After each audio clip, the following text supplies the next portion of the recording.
আর জামাত সহ সবার সাথেই দেশের কল্যাণের জন্য আমরা আলোচনা রাখছি, আলোচনা চলছে। সেখানে আমি এক কথাই বলছি, যেখানে দেশের কল্যাণ, ইসলামের কল্যাণ, মানবতার কল্যাণ নিশ্চিত থাকবে, সেখানেই তাদের সাথে আমাদের যোগ এবং ঐক্যতা এবং ওই পরিবেশ তৈরি হবে। যে আমাদের সমমনা দলগুলোর সাথে আমাদের একাত্রিত হওয়ার মতো একটা পরিবেশ আলহামদুলিল্লাহ অনেকটা এগিয়ে গেছে।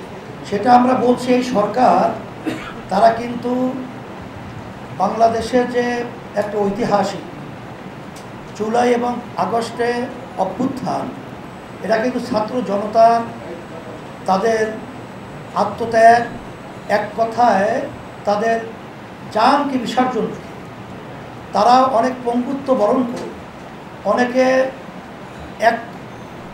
তারা চিরজীবনের জন্যে তাদের অঙ্গ হারিয়েছে। এই বিরাট অর্জনের ফসল হলো বর্তমানে অন্তর্বর্তীকালীন সরকার। এখানে তারা যে কোনো কাজ করবে, তাদের এটা দায়িত্ব কর্তব্য যে তাদের কাজটা যেন কোনো জনগণের মধ্যে এবং ছাত্র এবং জনতার যে অভ্যুত্থানের যে ফসলটা, এটা বিঘ্নিত না হয়, প্রশ্নবিদ্ধ না হয়। কিন্তু আমরা দুঃখের সাথে লক্ষ্য করছি যে তারা কিছু কার্যক্রম হয়তোবা কোনো ব্যক্তি স্বার্থের জন্যে অথবা কোনো তাদের ব্যক্তিগত সম্পর্কের বাস্তবতাই হিসাবে কিছু উপদেষ্টাদেরকে এইভাবে আসলে দেশ পরিচালনার দায়িত্বে নিছে বলে আমরা মনে করছি।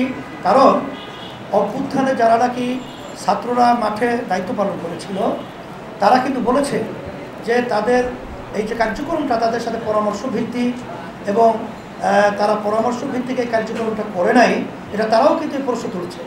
বিধায় আমরা বলবো যে তাদের এর থেকে ফিরে আসা উচিত।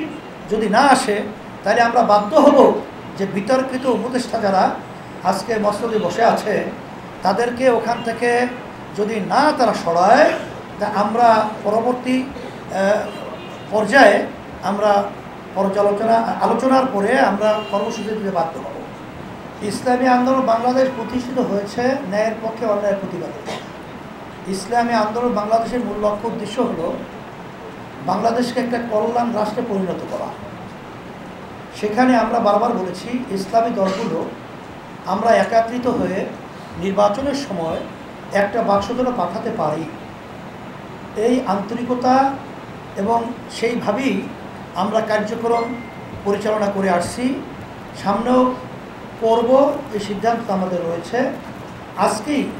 আজকে আমাদের ইসলামী দলের সাথে দুই একটা উল্লেখযোগ্য তাদের সাথে আমাদের মতবিনিময় আছে এ লক্ষ্যে। আর আপনি যে বলেছেন বিএনপি এবং উল্লেখযোগ্য জামাত, তাদের সাথে আমরা এক কথায় বলবো যে যাদের চিন্তা চেতনা দেশের কল্যাণের জন্য হবে, তাদের সাথেই আমাদের সম্পৃক্ততা এবং তাদের সাথে দেশ সুন্দর করার ব্যাপারে একাত্মতা থাকবে।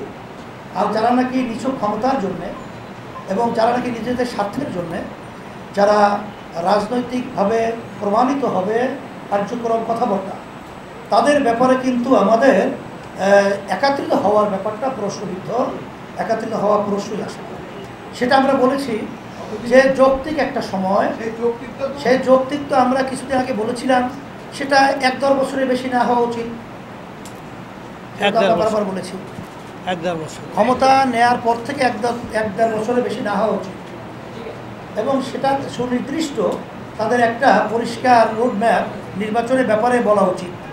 কারণ এ ব্যাপারে সাধারণ মানুষ এবং রাজনৈতিক দলগুলো অনেকটাই কিন্তু চিন্তাযুক্ত যে আসলে তাদের চিন্তাটা কি, তারা কি চায়, ব্যাপারটা পরিষ্কার করা উচিত। আজকে আমরা আপনাদের কাছে লিখিত বক্তব্যের মাধ্যমে সেটা আমরা তুলে ধরেছি।